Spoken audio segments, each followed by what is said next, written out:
전능하사 천지를 만드신 하나님 아버지를 내가 믿사오며 그 외아들 우리 주 예수 그리스도를 믿사오니 이는 성령으로 잉태하사 동정녀 마리아에게 낳으시고 본디오 빌라도에게 고난을 받으사 십자가에 못 박혀 죽으시고 장사한 지 사흘 만에 죽은 자 가운데서 다시 살아나시며 하늘에 오르사 전능하신 하나님 우편에 앉아 계시다가 저리로서 산 자와 죽은 자를 심판하러 오시리라. 성령을 믿사오며 거룩한 공회와 성도가 서로 교통하는 것과 죄를 사하여 주시는 것과 몸이 다시 사는 것과 영원히 사는 것을 믿사옵나이다. 아멘. 찬송가 311장입니다. 내 너를 위하여 몸 버려 피 흘려 내 죄를 속하여 살 길을 주었다. 널 위해 몸을 주건마 너 무엇 주느냐. 널 위해 몸을 주건마 너 무엇 주느냐. 아버지 보좌와 그 영광 떠나서 밤같은 세상에 만 백성 구하려 내 몸을 희생했건만 너 무엇 하느냐. 내 몸을 희생했건만 너 무엇 하느냐. 죄 중에 빠져서 영축 인생을 구하여 주려고 나 피를 흘렸다. 내 죄를 대속했건만 너 무엇 하느냐. 내 죄를 대속했건만 너 무엇 하려나. 한없는 용서와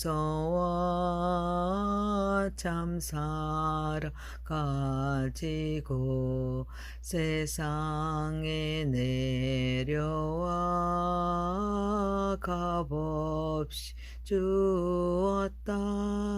이것이 귀중하건만 너 무엇 주느냐. 이것이 귀중하건만 너 무엇 주느냐. 하나님 말씀은 신명기서 24장 10절에서 22절입니다.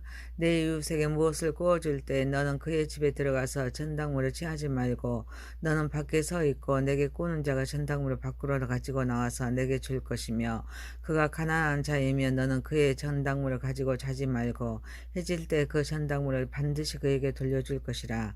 그리하면 그가 그 옷을 입고 자면 너를 위하여 축복하리니 그 일이 내 하나님 여호와의 앞에서 내 공의로움이 되리라.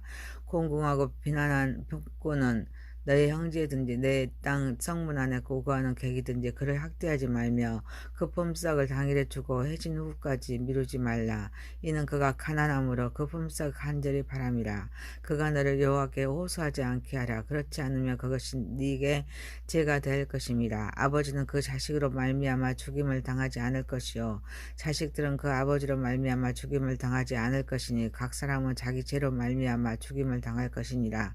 너는 객이나 고아 그 송사를 억울하게 하지 말며 과부의 옷을 전당 잡지 말라. 너는 애굽에서 종되었던 일과 내 하나님 여호와께서 너를 거기서 속량하신 것을 기억하라. 이러므로 내가 내게 이 일을 행하라 명령하노라.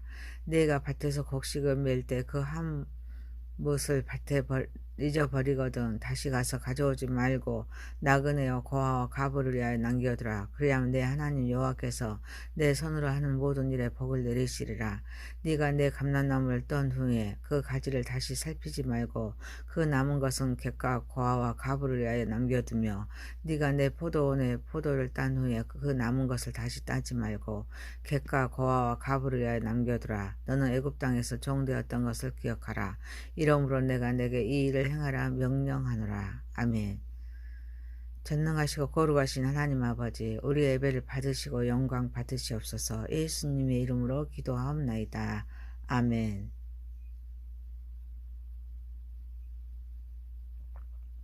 하나님 말씀은 신명기서 24장 10절에서 22절입니다. 구원받은 자의 제목, 공의로움이란 제목으로 은혜를 받고자 하겠습니다. 첫 번째, 가난한 자의 마음을 헤아립시다. 구원을 계획하신 하나님은 내 이웃에게 무엇을 꼬줄 때 너는 그의 집에 들어가서 전당물을 취하지 말고 너는 밖에서 있고 내게 꼬는 자가 전당물을 밖으로 가지고 나와서 내게 줄 것이며 그가 가난한 자이면 너는 그의 전당물을 가지고 자지 말고 해질 때 그 전당물을 반드시 그에게 돌려줄 것이라 라고 말합니다. 또 채권자는 담보물을 잡기 위해서 채무자 집안에 들어가지 않도록 하십니다. 그리고 해질 때 그 전당물을 반드시 그에게 돌려주도록 말씀하십니다. 채권자는 담보물에 대해서는 간섭해서는 안 됩니다. 이는 비록 가난하여서 남으로부터 빚을 얻지 않으면 안 되는 처지에 빠진 사람이라 할지라도 함부로 타인에 의해 가정생활과 인격에 침해당할 수 없다는 것과 채무자의 생계에 직결되는 필수 가지도구 채권자 마음대로 담보답지 못하도록 하기 위해 하나님의 의도입니다. 이는 누구든지 사생활을 존중받을 권리가 있습니다. 가난한 자의 집도 부자의 집과 마찬가지로 침해당할 수 없는 신성한 것이기에 가난한 자의 주거지와 사유재산권은 존중되어야 될 줄 믿습니다. 구원을 계획하신 하나님은 가난한 자들에 대해 많은 관심을 두고 계십니다. 가난한 자들이나 부자들이나 똑같이 하나님의 피조물을 드립니다. 그들은 똑같이 적신으로 이 세상에 태어났습니다. 하나님이 통치에 있습니다. 비애와 질병과 연약과 시험을 당합니다. 이 때문에 부자는 가난한 자를 대할 때 교만하지 말아야 합니다. 오히려 그들을 이해하고 마음을 헤아려 동정해야 될 줄 믿습니다. 사랑하는 성도 여러분, 우리도 가난한 자의 마음을 헤아려 배려하는 삶을 살아가는 저와 여러분 되시길 소망합니다. 두 번째입니다. 품삯을 당일에. 구원을 계획하신 하나님은 공공하고 비난한 꿈꾸는 너희 형제든지 내 땅 성문안에 오가는 객이든지 그를 학대하지 말며 그 품삯을 당일에 주고 해진 후까지 미루지 말라고 말씀하십니다. 이는 그가 가난함으로 그 품삯을 간절히 바라서 구원을 계획하신 하나님께 호소하지 않도록 하라는 말씀입니다. 하루의 품삯은 그 형제가 보기에는 비록 하찮은 것일지라도 정작 품꾼에게 있어서는 생명줄에 해당되기에 더디 지급되면 품꾼의 마음에 애가 타고 그것이 빨리 지급되기를 학수고대하기에 품삯을 당일에 주고 해준 후까지 미루지 않도록 하십니다. 이는 가진 자가 없는 자에 대하여 좀 더 따뜻한 마음으로 인격적인 대우를 해주고 가난한 자의 딱한 처지를 이해하고 임금 지급에 최선을 다하라는 말씀입니다. 경제의 목적은 최소의 투자로 최대의 이익을 얻는 것이기에 사용자는 노동자의 임금을 최소화하는 정책을 쓰지만 최대의 생산성 내지는 자기 이윤을 극대화를 위해서 임금을 체납하거나 정당한 대가를 지급하지 않으면 하나님의 뜻에 어긋나는 일입니다. 부는 구원을 계획하신 하나님께서 허락하신 축복입니다. 자신의 노력만으로 이루어지는 것은 아닙니다. 사업을 할 수 있는 재물도 구원을 계획하신 하나님께서 주신 복으로 사업을 할 수 있으니 품꾼 같은 가난한 자들에게는 갑질을 했어도 안 됩니다. 사랑하는 성도 여러분, 구원을 계획하신 하나님께서 주신 은혜를 생각하며 하나님의 뜻을 헤아려 돕는 자로서 가난한 자에게 정당한 대가를 지급하는 저와 여러분이 되시길 소망합니다. 세 번째입니다. 각자 자신의 행위에 대한 책임만 감당합시다.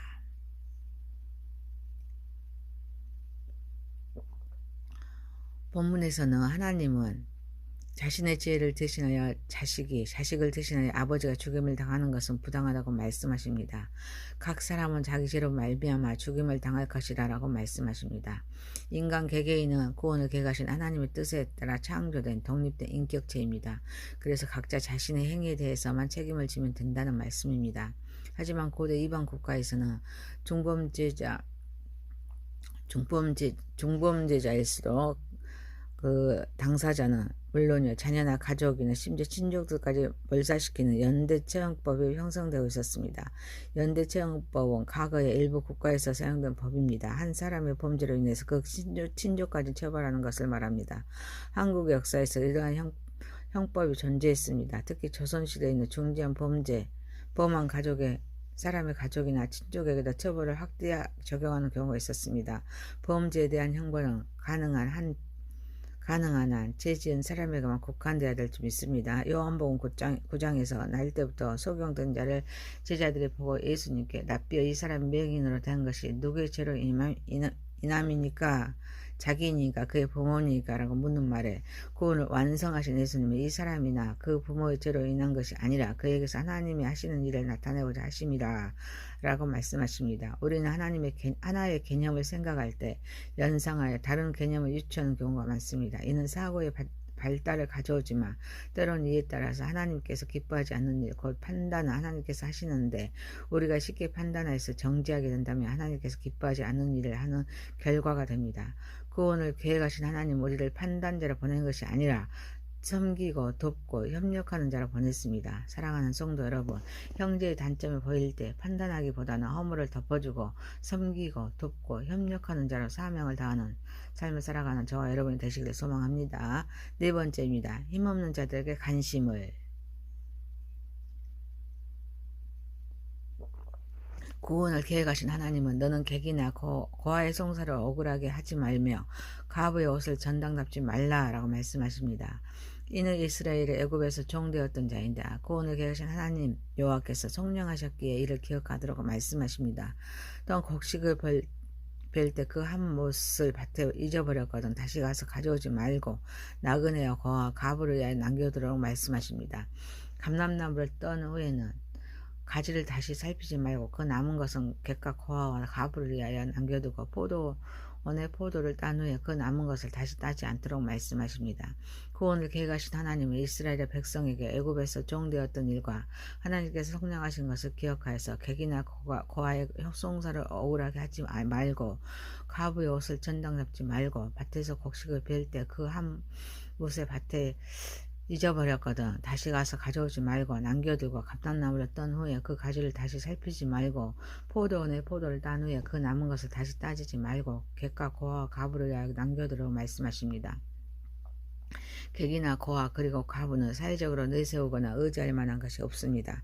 자기 권리마저 주장할 힘도 없는 약자들입니다. 그래서 무시하거나 이유 없는 학대를 당하기 쉬운 자들입니다. 이들의 권익을 옹호해 주도록 하나님께서 말씀하고 계십니다. 우리는 구원을 완성하신 예수님 십자가의 보혈로 하나님의 자녀가 된 성도들입니다. 그래서 제물의 청지기로서 삶을 살게 하실 뿐 아니라 또 지키시고 보호해 주십니다. 사랑하는 성도 여러분, 하나님의 손길을 우리는 생각하면서 힘없는 자들에게 관심을 가지고 도움의 손길을 주는 저와 여러분 되시기를 소망합니다. 신명기서 24장 10절에서 22절입니다. 고음받는 자의 공의로움이란 제목입니다. 첫 번째, 가난한 자의 마음을 헤아립시다. 두 번째, 품삯은 당일에. 세 번째, 각자 자신의 행위에 대한 책임만 감당합시다. 네 번째, 힘없는 자들에게 관심을. 전능하신 하나님 아버지, 우리도 가난한 자의 마음을 헤아려서 배려하는 삶을 살아가게 하옵소서. 구원을 계획하신 하나님께서 주신 은혜를 생각하며 하나님의 뜻에 헤아려 돕는 자로서 가난한 자에게 정당한 대가를 지급하게 하옵소서. 형제의 단점을 보일 때 판단하기보다는 허물을 덮어주고 섬기고 돕고 협력하는 자로 사명을 다하는 삶을 살아가게 하옵소서. 구원을 계획하신 하나님의 손길을 생각하며 힘없는 자들에게 관심을 가지고 도움의 손길을 주면서 살아가게 하옵소서. 예수님의 이름으로 기도하옵나이다. 아멘. 하늘에 계신 우리 아버지의 이름이 거룩히 여김을 받으시오며 나라의 마옵시며 뜻이 하늘에서 이루어진 것 같이 땅에서도 이루어지이다. 오늘날 우리에게 일용할 양식을 주옵시고 우리가 우리에게 죄 지은 자를 사하여 준 것 같이 우리의 죄를 사하여 주옵시고 우리를 시험에 들게 하지 마옵시고 다만 악에서 구하옵소서. 대개 나라와 권세와 영광이 아버지께 영원히 싸움나이다. 아멘.